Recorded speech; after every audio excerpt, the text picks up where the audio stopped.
are the two main use cases you can see for this, using Wi-Fi in a cellular kind of system.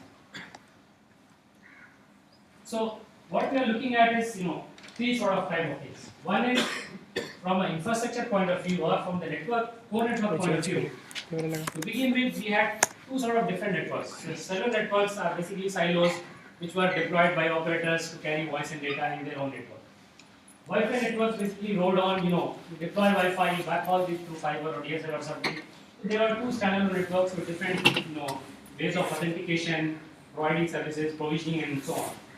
But over the last few years, there has been a convergence in the sense that there are now common network elements which allow a user to access both services using the same kind of authentication mechanisms, same credentials. You can seamlessly move from A to B and B to A. So that is one part. At the back-end side, there is integration happening by which common network nodes are trying to provide access and network entry to you. The second part is on the access side, where when you switch on your phone and you sense that you have Wi-Fi in the vicinity, you can migrate your sessions from the LTE to Wi-Fi or the other way around. So that is giving you the flexibility that depending on where you are and where you have the service, you can basically get access to either of the two networks. So there is a seamless access and there is seamless connectivity. The third part, which I will talk about towards the end, is how do you basically combine the two pipes and make it into one. So here, the user is making a choice. So we are explicitly asking the user, do you want to use Wi-Fi or cellular? In the third case, from the user perspective, it is just one pipe. I want data. I don't care it's coming from LTE or Wi-Fi. So from the phone will just decide, whether it should connect to Wi-Fi or LTE. It's invisible to me what is going on. So that is the sort of, where things are moving. So we'll come to that towards the end. I'll focus more a little bit on these first two parts of the picture. So as I said, what is the objective? The objective is to leverage the Wi-Fi capacity to offload traffic from your cellular network to your Wi-Fi network. So imagine a user who is connected to a cellular base station is trying to do data and voice with the cellular network. As the user moves around, he discovers a Wi-Fi hotspot. So it latches onto the Wi-Fi hotspot and transfers all his data sessions to the Wi-Fi hotspot while carrying voice with the cellular network. Similarly, as it moves further, it goes out of coverage of Wi-Fi, everything falls back to cellular. Then again, and so on. So the idea is, wherever you have Wi-Fi, you can use basically the Wi-Fi access opportunistically wherever you have Wi-Fi. But the challenge is that you should be able to do this seamlessly. So if you want to switch your internet traffic from cellular to Wi-Fi, for example, if you are watching a YouTube video on your cell phone while connected to your 4G network, and suddenly you discover a Wi-Fi access point and you want to migrate your session from cellular to Wi-Fi, then it should not be visible to you. So that is the challenge. How do you make sure that this transition from cellular to Wi-Fi is as seamless as possible? And when do you decide? So do you decide when you are here, or you decide when you are here, or you decide when you are here? So how do you take those decisions? Those are the technical challenges that have to be addressed to make sure that the experience is as seamless as possible from the end user perspective. What are the advantages? There are a number of advantages, of doing the offload. So, for example, you reduce the cost. Why you reduce the cost? Because the Wi-Fi spectrum is unlicensed, so no, you don't have to pay anybody to use Wi-Fi spectrum. So effectively, the cost per bit will go down. The capacity goes up because now you are able to use more spectrum. So while you have 20 megahertz of LTE spectrum, you have some 100 megahertz available in 2.4 gigahertz band of your Wi-Fi spectrum, and even more we have available in the 5 gigahertz band. From a customer perspective, the stickiness of the customer increases as your service offering becomes richer and richer. The user experience will improve and the loyalty of the customer will increase. Of course, it can make you the technologies obviously are converging, and then there are other issues like if you look at indoor, for example, one of the big challenges of cellular is how to provide coverage in indoor. So the one way to do it is that you put small base stations everywhere and you provide coverage indoor, but it's a very expensive solution. So instead of doing that, what telcos are doing is they are trying to put Wi-Fi indoor. So wherever you are indoor, you can use Wi-Fi, and it is backhauled through fiber, it can be backhauled to LTE and so on. But that provides you a cheap way of providing indoor access. So on and so forth. There are many such motivations behind why we want to do offload. So given that there are all these advantages, what can go wrong? There are many sort of issues which come up when we look at it from offloading perspective. So first case, what I was telling earlier is, how do you decide when to offload? So in this example on the left side, the user is moving from left to right, so the cellular coverage is anywhere everywhere. That's a global network. So as you approach a Wi-Fi hotspot, your phone detects that now I can see a Wi-Fi hotspot. Now what logic should I use to decide at what point of time should I latch onto this Wi-Fi? If I do too early, then obviously the link I will get will be poor. And if I offload my session from LTE to Wi-Fi, it's going to go down. So the challenge is, at what point in the network should I decide so that at this point I have the good enough signal strength to actually at least do the authentication, right? And once I finish the authentication, anyway it will take a few milliseconds, then I will already be in the middle of the coverage area and I can offload. So one challenge is how to decide when to actually choose the Wi-Fi, when to switch. So that is only based on signal strength, right? Then even if you come to a point where the signal strength is very high, but the load on the Wi-Fi is very high also, which means that you are admitted to the network, but there is no capacity. So you are seeing a RSSI of -40, but you are not getting any service. So what is the point of choosing Wi-Fi at all, right? Then there may be a situation where the load is less, but the link connecting the Wi-Fi to the internet is actually very slow. So typically the LTE link from the base station to the cloud is a fiber-based link, whereas in this case, for example, it shows that it's a 2 Mbps link. So if the backhaul itself is only 2 Mbps, so whether you have 10 Gbps on this link, who cares, right? So what also matters is what is the quality of this link, right? So what is the overall capability of the network? So it's not enough to say that my signal strength is good, so I should choose Wi-Fi. The other thing also into play, right? Then there may be issues like ping pong. So let's say I'm at a bus stop and there are 2 access points in the bus stop and I'm just walking around talking on the phone. It may happen that I got off coverage of one guy and my hand stopped the other guy. So I keep ping ponging between the access points. So there are many such issues which have to be addressed before you actually have a seamless kind of experience in the Wi-Fi offload case. So some of these have been addressed by standards, some of them are left to implementation research. So there are some things, for example, if you look at the Wi-Fi selection case. So if you look at all these issues, what does the user need to know? User needs to know how good is the link. Second is how loaded is the network. And third is how good is the backhaul. If I know these 3 things, I can make a more informed choice. In a typical Wi-Fi usage case, there will be some application or connection manager running on my phone, which will have some metric of will evaluate my RSSI, compare against some threshold, and if it is above the threshold, say okay, connect. But that may not be enough. So what the standards have sort of provided a solution for that is the base station, the LTE base station can provide some information to the Wi-Fi client in your phone that this is the load on the network. If you want to connect to Wi-Fi, this is a threshold you should have. So you should not connect if the RSSI is below this level. So you should always make sure that the RSSI that or signal strength you see is above certain level. So it can provide those thresholds and also manipulate based on what are the user capabilities and so on, so that only those users who are capable of getting good service are offloaded. So the user who is like using a legacy phone, very old phone, which only supports 802.11b, then offloading that user will screw up the Wi-Fi network. So there is no point in offloading that user. So that way the network has some control, or it can provide some feedback to the user that you have this information available with you. Now you can make a more informed choice when you decide to connect to Wi-Fi. That is one way of handling these issues, by giving from the network side certain information to the user. The other way which has been handled by Wi-Fi people also is a query response mechanism. So there is a protocol called Access Network Query Protocol, where a user can ask the access point about all these things. What is your BSS load, what is the backhaul you have, and so on. So the API or access point will tell you that this is what the situation is, and you decide what to do. So there are many ways to solve this problem. But to some extent, the standards have tried to solve this issue. So when you look at it from a requirement perspective, I don't know if you can see it.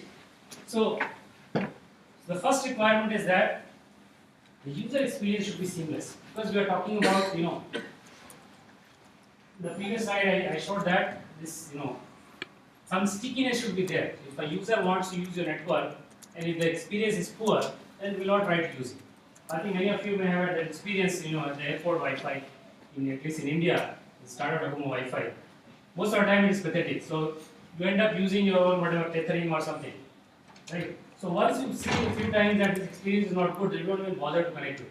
So you may deploy 100 access points, but nobody cares because it's such a pathetic network. So from a user perspective, the seamless experience should be there. Second is, from a network perspective, when you decide that, or from a user perspective, you decide that I have 10 flows. I have, let's say, I'm streaming from YouTube, I'm making maybe downloading a file, I'm doing a bunch of things. Out of all these things, which should be carried over LTE network or cellular network, which should be carried over Wi-Fi network. So it's a decision to be made on when you do this flow steering from access A to access B, which of those flows should be kept on cellular and which of those flows should be kept on Wi-Fi. And the choice depends on number of factors, which I'll come to a little bit. Then from a device perspective, one of the key sort of bottlenecks in our devices is the battery life. If I spend a lot of time trying to scan the, how many Wi-Fi networks are available, how good they are, I end up draining my battery life. So there should be some way of optimizing those resources by controlling the scanning behavior of the Wi-Fi client itself. Okay. Then finally, from a network provider point of view or the service provider point of view, the service provider has now a licensed spectrum, it has unlicensed spectrum. It will try to maximize the resource usage of both networks. So it should not be that suddenly you put everybody to Wi-Fi and the other network gets unloaded, which means that you are radiating but there is no use to it.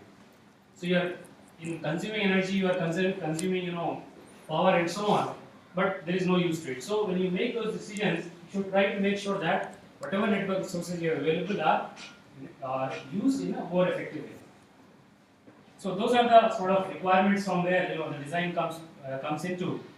And if you look at it from a problem statement point of view, these are basically the steps that I have to take care of. So if I am designing an offload algorithm, these are the 4 things that I have to worry about. One is, what is the state of my Wi-Fi network? The state I define in 3 ways. Availability.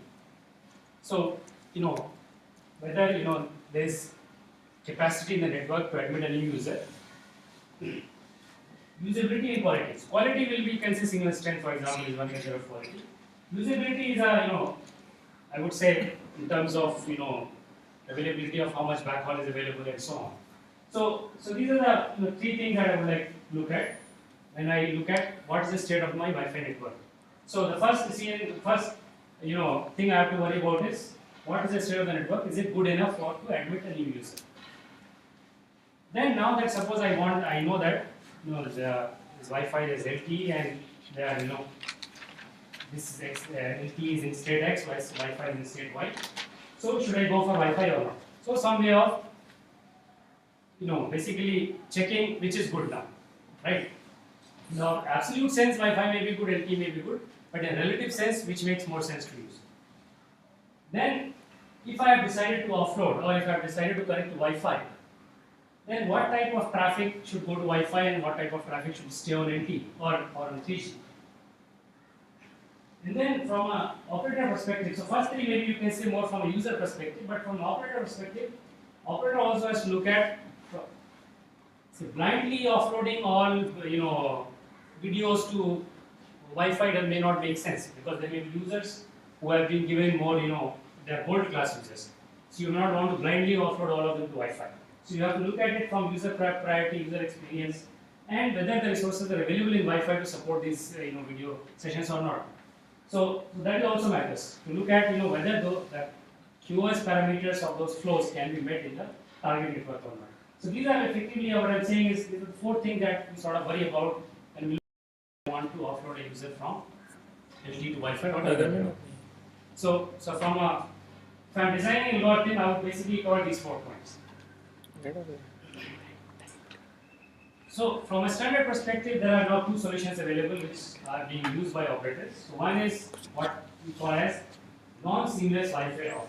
So, what happens in this case is that, so you have a phone which has both, let's say LTE connection and a Wi-Fi connection, and there's a bunch of traffic which is flowing from, the phone to the LTE core network and going to the internet. There's some traffic which is basically flowing from. It's almost like saying on your phone, you make, most of the applications have some switch, whether you want to use cellular or internet. So at the application level, you make some decision, make a tick that for Twitter I will only use cellular, or when I am downloading some, something from internet or YouTube, I will only use Wi-Fi. So basically, there are 2 sort of standalone connections which are running in parallel. So they don't care about each other. It's just at flow level, I am making a choice that this flow I am going to do on cellular, this flow I am going to do on Wi-Fi. And the reason I call it non-seamless is because whenever you go out of coverage of Wi-Fi, then your session has to fall back on LTE, and because LTE will be using a different IP address, then there will be some re-establishment step required in the application session. So that's why it is called a non-seamless Wi-Fi offload. The other option we have is where from the access side I still have 2 networks. I have a LTE access network, I have a Wi-Fi access network, but all the traffic is flowing through the LTE core network. So in a sense, there is a common anchor point here through which this device is getting IP addresses. In that sense, I can make sure that the IP address remains preserved even if the session. So I will give the same IP address to maybe, if the user falls back, so I can create a another IP flow with the same IP termination point, so that there is no need for IP address change even if the Wi-Fi connection goes off. And in this case, the difference between the previous and this case is that in the previous case there were 2 different data paths. So the Wi-Fi traffic was flowing directly from Wi-Fi access point to the internet, whereas the traffic through cellular network will go to the LTE core network and then come to the internet. So there are basically 2 parallel paths. Whereas the second case, from this point, all the traffic basically goes to the LTE core, and from there it will go to the internet. So that way, I am basically utilizing the LTE core network for carrying all the traffic, be it from the LTE link or be it from the Wi-Fi link. So there is a kind of, the traffic is converging in the LTE core network, and from there it is branching out again to the internet.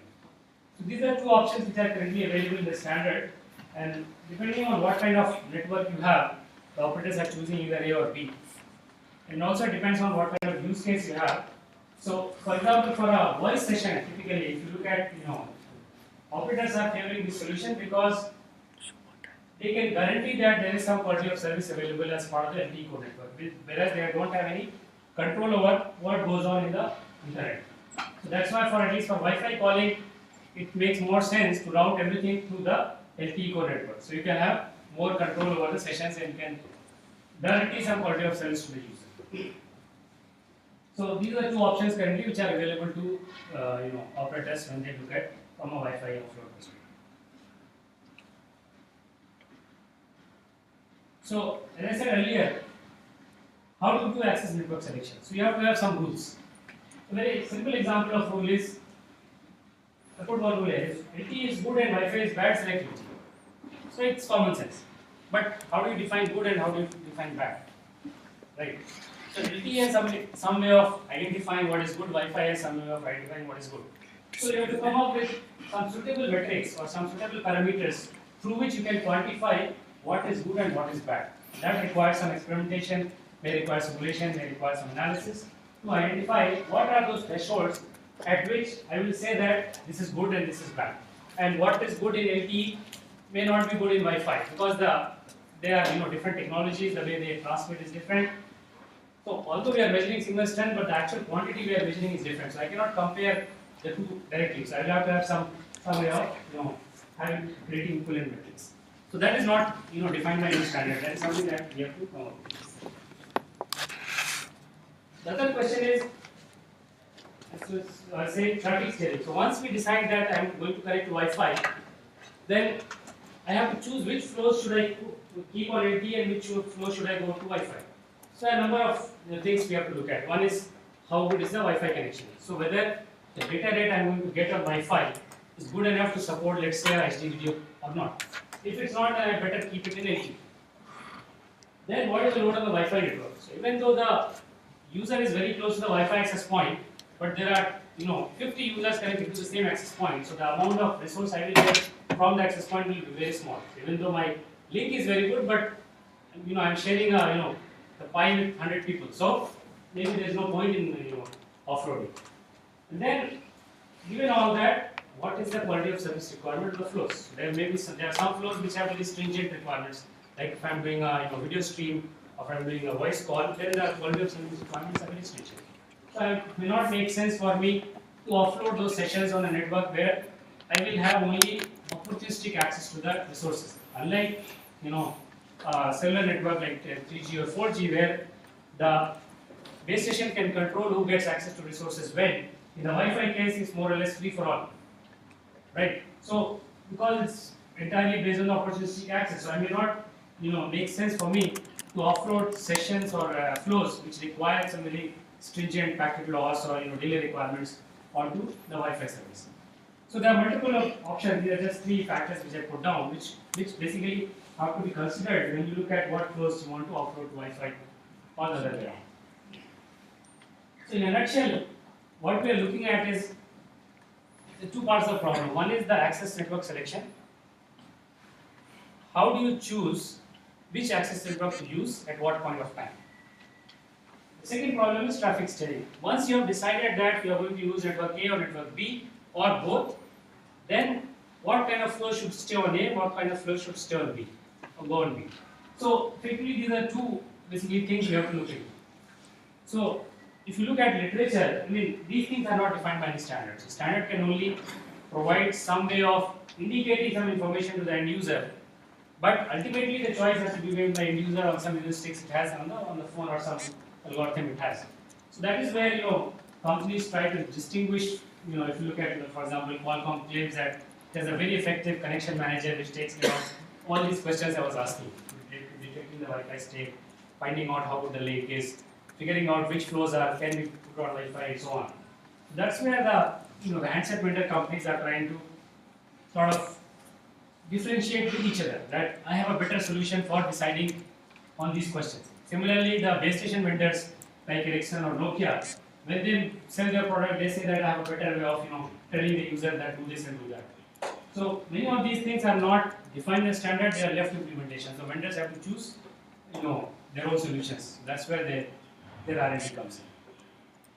So that was about offload. Couple of things which are sort of more sort of futuristic, you can say, or they will be coming in the next couple of years. So one is called LTE and licensing.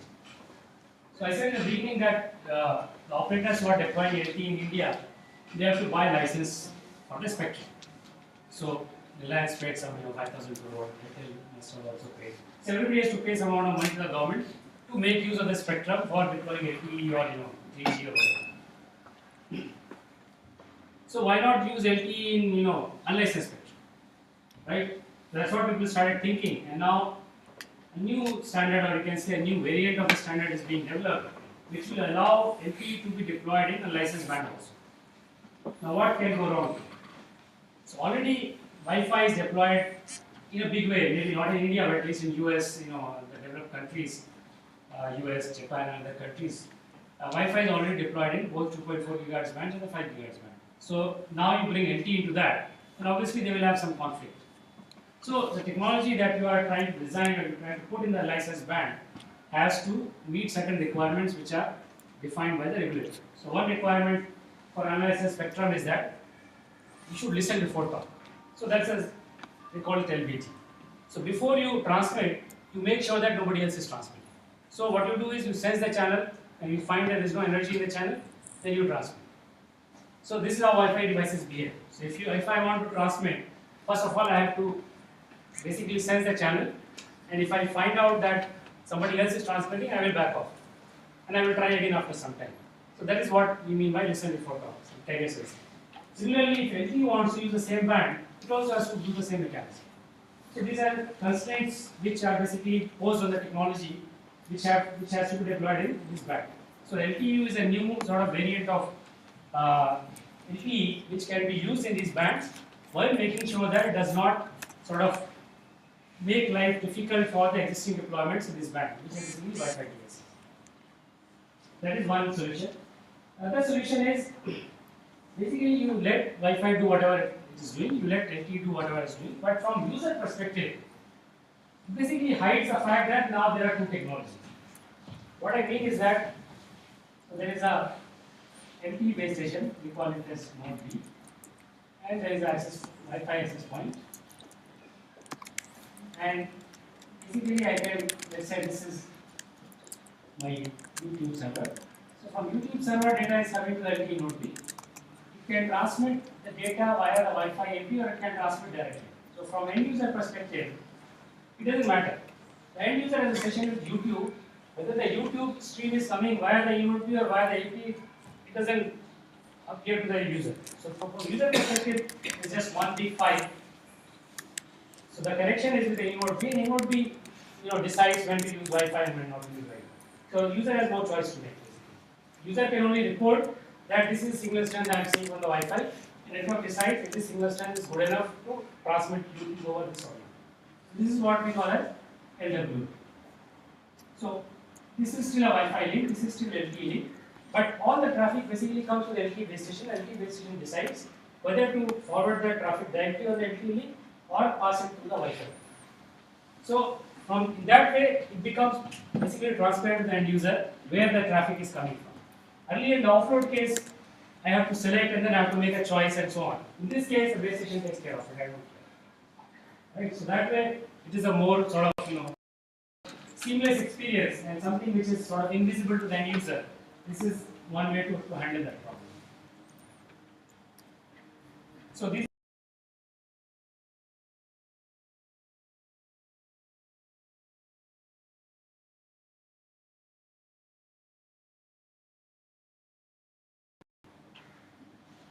So that's where the technical part comes in, and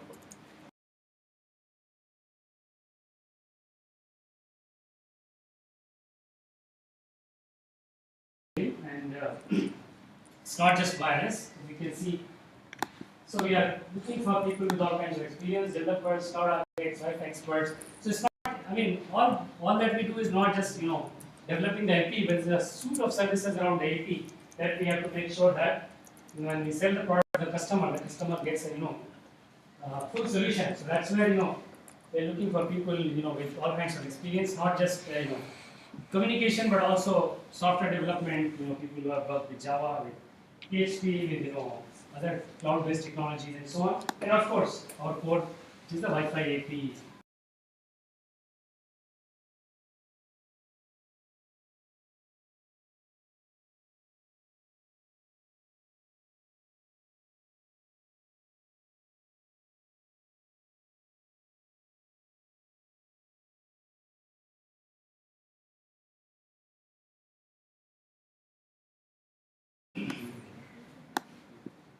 So I can put you in touch with HR and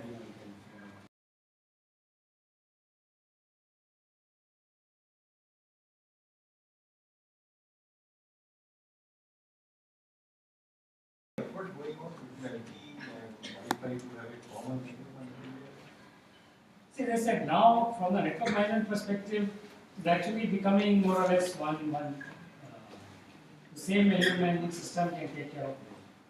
So more and more people are moving towards that direction.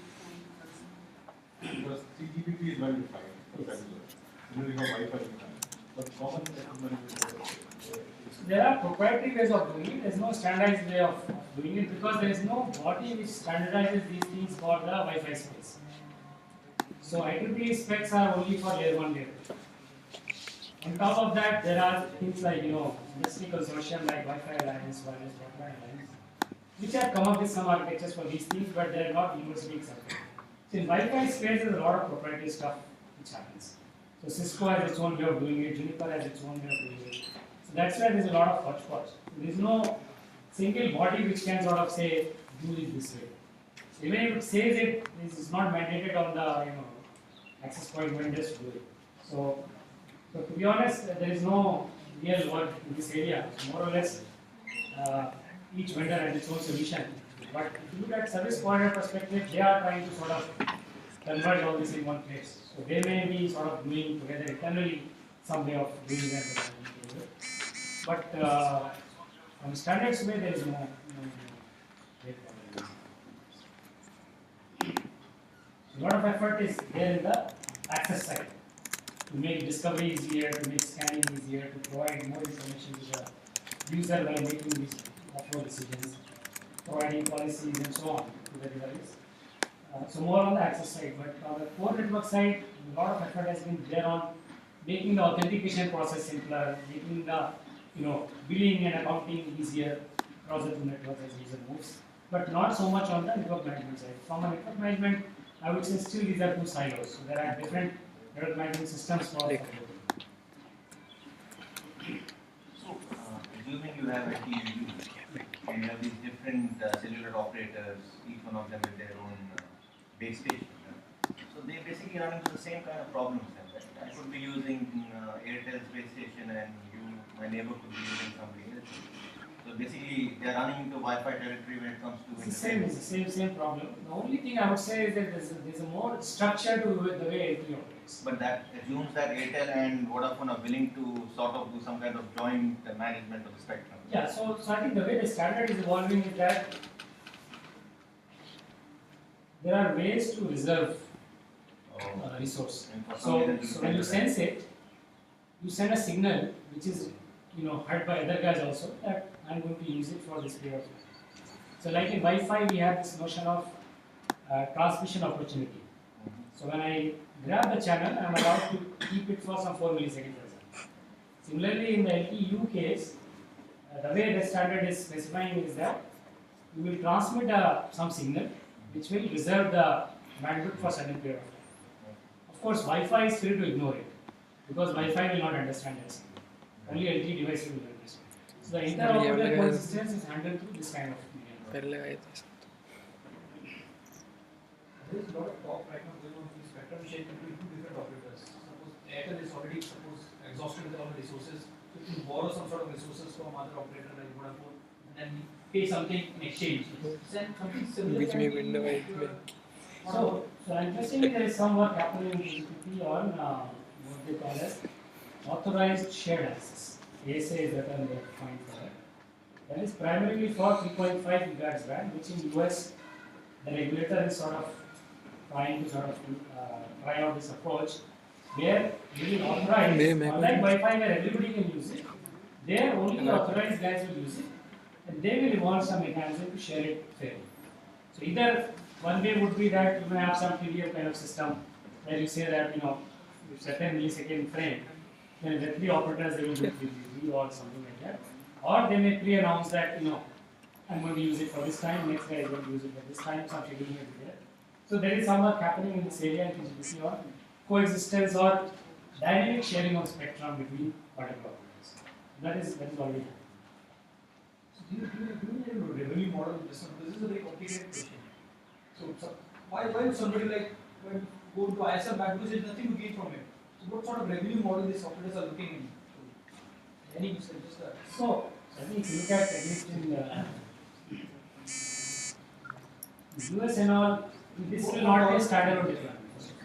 Right. So this will always be a additional carrier you will get because you are getting it opportunistically. You cannot rely on it full time. So the idea is that nobody owns a spectrum. I think in this model, nobody owns it. So there is no exclusive ownership of the spectrum. Basically, everybody has a right to use it, and how much and how they pay for to the regulator and all that is still left to the regulator. But the payment is going to the regulator. So that will be based on how many milliseconds. So everybody starts installing LTU base station at home. The government has nothing to gain from it. Yeah, LTU premise is very simple. This is a licensed spectrum. Anybody can use it. Nobody will pay any money for it. But in authorized shared access, it is not a license exempt. All they are saying it is what they call as light licensing regime, where there will be some regulations and only certain parties will be allowed, maybe some token amount that they pay. But whoever is allowed does not have exclusive right to this.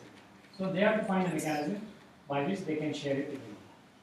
What is happening the other way in India, for example, is Reliance and Jio and Arcom have some agreement of Jio will share Arcom spectrum. Okay, so they say that they have some revenue model, 35% of revenue they have to give to Arcom. So that's some fixed cost model they have given, or maybe they are giving some other resource, I don't know. But this is more like, you can say, the roaming agreement that we have, that I am allowing a Jio customer to roam into Arcom network with some interconnection cost there. So it may be that Jio allows Arcom customer to use its 4G network in lieu of Arcom Jio guys using the voice network of Arcom. So some kind of bartering mechanism or something consideration. But that is more a dynamic, you can say, business agreement, not so much, on the radio side you are doing things. That is more like a roaming agreement. But in ASA it is more at the technology level, I have to make sure that I can dynamically sense it and use it as and when I need. So a lot of new models are licensing agreement permit to use so different it has now. earlier it wasn't there. I think only about 2-3 months back it was TRI, the DOT has allowed sharing of spectrum. Now it is allowed. That is only very recent, so I think only 2 months. So both trading as well as sharing. So you can buy also, you can share also. So both are. There are a lot of Many caveats are here. So you cannot have monopoly and sorry? The LTE is restricted only 2.4 and 5 gigas? Only 5. Not 1. 2.4 is impossible because there is so much interference anyway already.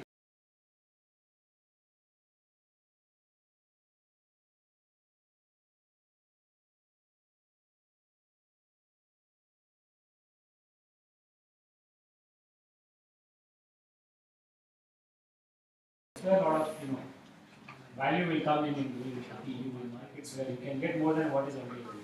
If you see now, we have 150 megahertz in total. So, yeah, 80 maybe.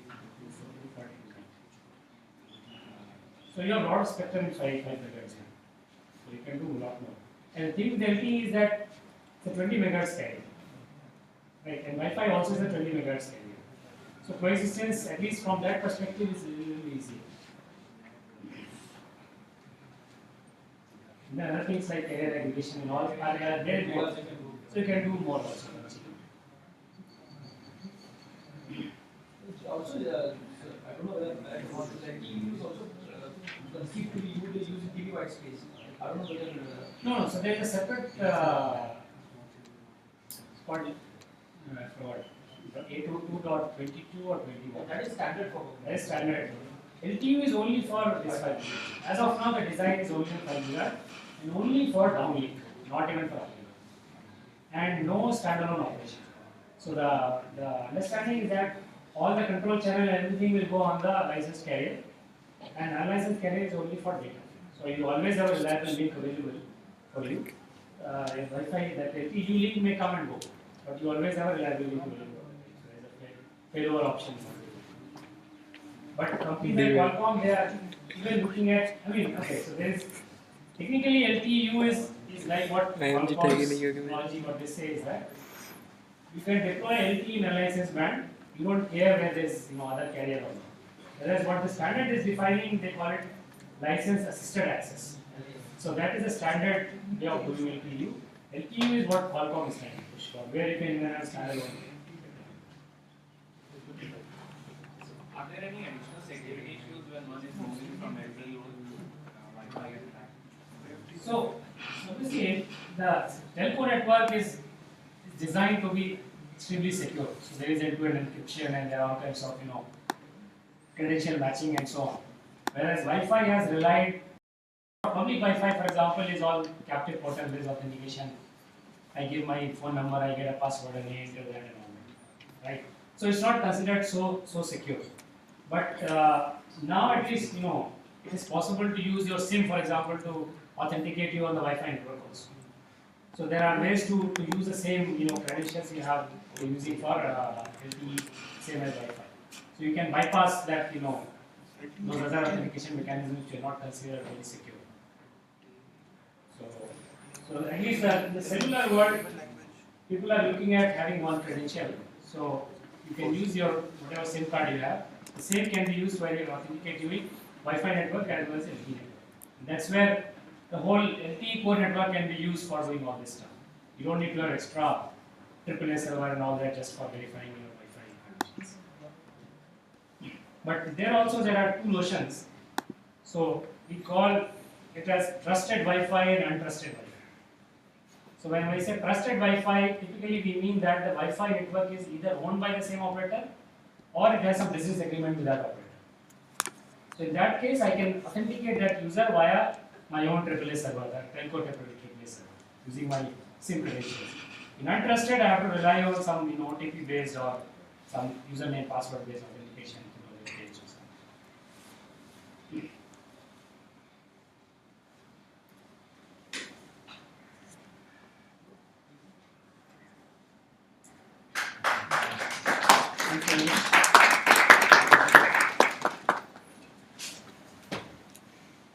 We have our institute T-shirt, and then we have to wear at least once.